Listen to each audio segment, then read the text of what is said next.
Germany വരുന്ന കുട്ടികളുടെ ഡൗട്ടാണ് അൻമുൾഡുങ് എന്താണ്, എങ്ങനെയാണ് അൻമുൾഡുങ് ചെയ്യേണ്ടത്. അൻമുൾഡുങ് എന്ന് പറഞ്ഞാൽ സിറ്റി രജിസ്ട്രേഷൻ. നമ്മുടെ ഒരു സ്റ്റുഡന്റ് ഇവിടെ സ്ഥലത്തുണ്ട്, അപ്പം നമുക്കത് കാണിച്ചു തരും. നിങ്ങൾക്ക് എങ്ങനെയാണ് അൻമുൾഡുങ് ചെയ്യേണ്ടത്, എന്തൊക്കെയാണ് ഇതിന്റെ പ്രിക്കോഷൻസ് എടുക്കേണ്ടത്, എന്തൊക്കെ ഡോക്യുമെന്റ്സ് ആണ് പോകുമ്പോൾ കയ്യിൽ കരുതേണ്ടതെന്നുള്ളത്. സോ നമുക്ക് നമ്മുടെ സ്റ്റുഡന്റിനെ മീറ്റ് ചെയ്യാൻ വേണ്ടി പോകാം.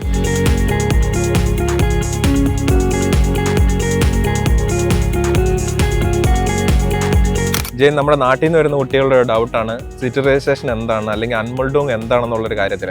ജെയിൻ്റെ എക്സ്പീരിയൻസിൽ അതൊന്നും നമ്മുടെ കുട്ടികൾക്കൊന്ന് എക്സ്പ്ലെയിൻ ചെയ്ത് കൊടുക്കാമോ? എന്താണ് അൻമുൾഡുങ് അല്ലെങ്കിൽ എന്താണ് സിറ്റി രജിസ്ട്രേഷൻ എന്നുള്ളത്? സിറ്റി രജിസ്ട്രേഷൻ എന്ന് പറയുന്നത് നമ്മൾ നാട്ടിൽ നിന്ന് ജർമ്മനിയിൽ എത്തിക്കഴിഞ്ഞാൽ ഫസ്റ്റ് ആയിട്ട് ചെയ്യേണ്ട ഒരു പ്രോസസ്സിംഗ് ആണ്.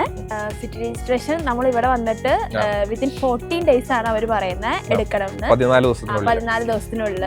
ഇൻ കേസ് നമുക്ക് 14 ദിവസത്തിനുള്ളിൽ അക്കോമഡേഷൻ കിട്ടിയിട്ടില്ല എന്നുണ്ടെങ്കിൽ നമ്മൾ അത് എന്തായിരിക്കും അത് ചെയ്യേണ്ടത്? 14 ദിവസം എന്നാണ് ഒഫീഷ്യൽ ആയിട്ട് അവർ പറയുന്നത്. പക്ഷെ അവർ അതിൽ റിലാക്സ് ചെയ്യും. കാരണം ഇവിടുത്തെ ഒരു തിരക്കും ബെർലിനിൽ അപ്പോയിന്റ്മെന്റ് കിട്ടാനും എല്ലാം വെച്ചുള്ള ഒരു തിരക്ക് വെച്ച് അവരത് റിലാക്സ് ചെയ്യാൻ അവർ റെഡിയാണ്. സിറ്റി രജിസ്ട്രേഷൻ വന്നിട്ട് നമ്മൾ ഇവിടുത്തെ ഒഫീഷ്യൽ ആയിട്ട് ഒരു അഡ്രസ്സിൽ രജിസ്റ്റർ ചെയ്യുക. ആ ഒരു ഒഫീഷ്യൽ അഡ്രസ് കിട്ടിയാൽ മാത്രമേ നമുക്ക് മുന്നോട്ടുള്ള പ്രോസസ്സിംഗ് നടക്കത്തുള്ളൂ. വിച്ച് മീൻസ് നമുക്കൊരു ഫസ്റ്റ് ടൈം ബാങ്ക് അക്കൗണ്ട് തുറക്കാം, പാർട്ട് ടൈം, പിന്നെ ഇവിടുത്തെ ഒഫീഷ്യൽ കമ്മ്യൂണിക്കേഷൻ എല്ലാം ഈ സിറ്റി രജിസ്ട്രേഷൻ എടുത്താലാണ് മുന്നോട്ട് പോകുന്നത്. അതായത് സിറ്റി രജിസ്ട്രേഷൻ എന്ന് പറഞ്ഞാൽ സിറ്റി രജിസ്റ്റർ ചെയ്യുക. ഏത് സിറ്റിയിലാണോ താമസിക്കുന്നത് ആ സിറ്റിയിൽ അഡ്രസ് രജിസ്റ്റർ ചെയ്യുന്നതാണ് സിറ്റി രജിസ്ട്രേഷൻ. ഇതിന് നമുക്ക് സിറ്റി രജിസ്ട്രേഷൻ ചെയ്യാൻ നമുക്ക് എന്തൊക്കെ ഡോക്യുമെന്റ് കയ്യിൽ വേണ്ടത്? നമുക്ക് ലാൻഡ് ലോർഡിന് ഒരു പേപ്പർ കിട്ടും, നമ്മുടെ ഹൗസ് ഓണറുടെ കയ്യിൽ നിന്ന് ഒരു പേപ്പർ. അതിൽ നമ്മുടെ ഡീറ്റെയിൽസ് ഉണ്ടാകും. പ്ലസ് പാസ്പോർട്ട്, പ്ലസ് വിസയുടെ കോപ്പി. പാസ്പോർട്ട് മസ്റ്റ് ആയിട്ട് സബ്മിറ്റ് ആക്കണം അവരുടെ അടുത്ത്. പിന്നെ നമുക്ക് ഓൺലൈൻ ആയിട്ടാണ് അതിന് അപ്പോയിന്റ്മെന്റ് എടുക്കുക. ഓൺലൈൻ അപ്പോയിന്റ്മെന്റ് എടുക്കുമ്പോൾ തന്നെ നമുക്കൊരു നമ്പർ കിട്ടും. Plus time. ഇപ്പൊ നമുക്ക് ബെർലിനിൽ ഏത് റാത്തൂസിൽ വേണമെങ്കിലും അപ്പോയിന്റ്മെന്റ് എടുക്കാം.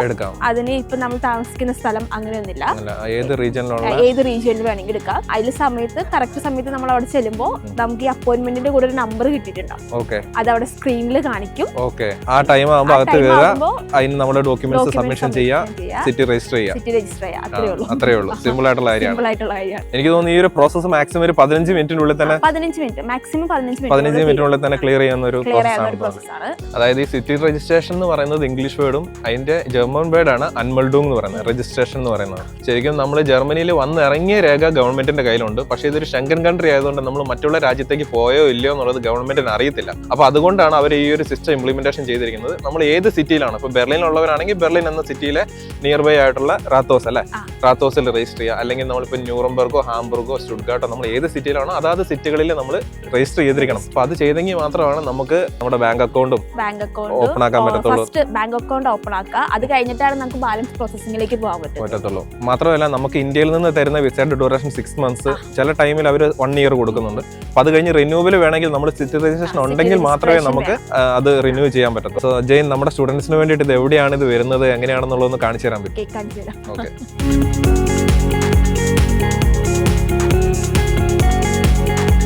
ജെയിൻ, ഇവിടെ നിന്ന് ഒരു സ്റ്റോപ്പും കൂടെ ഉള്ളെന്ന് തോന്നുന്നു അല്ലേ? എനിക്ക് തോന്നുന്നു ഈ ഒരു ട്രെയിൻ കയറി കഴിഞ്ഞാൽ അടുത്ത സ്റ്റോപ്പിൽ തന്നെ ഇറങ്ങാൻ തോന്നുന്നു അല്ലേ?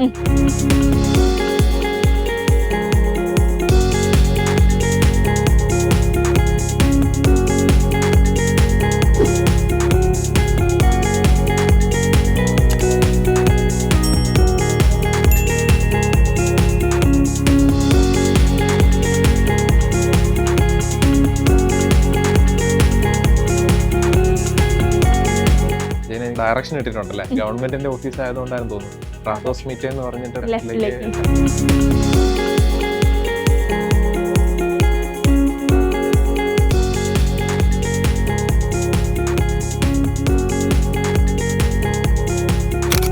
ഇതാണ് റാത്തോസ് മിറ്റെ. ഓക്കെ, ഫൈനലി ജെയിൻ നമ്മളെ റാത്തോസ് മിറ്റേന്റെ മുമ്പിൽ എത്തിച്ചിരിക്കുകയാണ്. ഇതാണ് റാത്തോസ് മിറ്റെ. മിറ്റെ എന്ന് പറയുന്നത് സെൻട്രൽ എന്നുള്ളൊരു മീനിങ് ആണ്. എനിക്ക് തോന്നുന്നു ബെർലിന്റെ ഒരു സെൻട്രൽ ഭാഗത്തുള്ള റാത്തോസ് ആയതുകൊണ്ടായിരിക്കണം മിക്കവരും റാത്തോസ് മിറ്റെ എന്ന് പറയുന്നുണ്ടാവുക.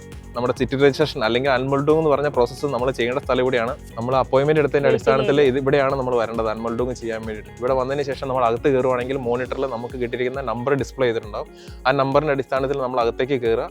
ശേഷം നമുക്ക് നമ്മുടെ ഹൗസ് ഓണറുടെ കയ്യിൽ നിന്ന് കിട്ടിയ പേപ്പർ, നമ്മുടെ വിസയുടെ കോപ്പി, പാസ്പോർട്ടിൻ്റെ കോപ്പി ആയിട്ട് അകത്ത് കയറുകയാണെന്നുണ്ടെങ്കിൽ ഒരു 10 മിനിറ്റ് കൊണ്ട് തന്നെ അവർ നമ്മുടെ അഡ്രസ്സ് രജിസ്റ്റർ ചെയ്തിട്ട് നമുക്കൊരു പേപ്പർ അടിച്ച് തരും. ആ പേപ്പറാണ് സിറ്റി രജിസ്ട്രേഷൻ. ആ പേപ്പർ ഉണ്ടെങ്കിലാണ് നമുക്കിവിടെ ബാങ്ക് അക്കൗണ്ടും മറ്റുള്ള കാര്യങ്ങളിലേക്കൊക്കെ പ്രോസസ്സ് സ്റ്റാർട്ട് ചെയ്യാൻ പറ്റത്തുള്ളൂ. ഓരോ റീജിയനിലും ഓരോ റാത്തോസുകൾ ഉണ്ടായിരിക്കും. എനിക്ക് തോന്നുന്നത് ഓരോ സിറ്റിക്കും ഓരോരോ റാത്തോസുകൾ ഉണ്ടെന്ന് തോന്നുന്നു. അപ്പോൾ നമുക്കിവിടെ ബെർലിന് വരുന്ന കുട്ടികൾ ഈ സെൻട്രലുള്ള റാത്തോസിൽ തന്നെ ചെയ്യണമെന്നില്ല. എനിക്കൊന്നും മറ്റുള്ള റീജിയനിലുള്ള റാത്തോസിലും വേണമെങ്കിൽ അവർക്ക് സിറ്റി രജിസ്ട്രേഷൻ ചെയ്യാൻ പറ്റും. നിയർ ബൈ ആയിട്ടുള്ള റാത്തോസ് ഏതാണോ നിങ്ങൾ ഗൂഗിളിൽ നോക്കി കണ്ടുപിടിക്കാൻ പറ്റുന്നത് അതിലാണ് ചെയ്യേണ്ടത്.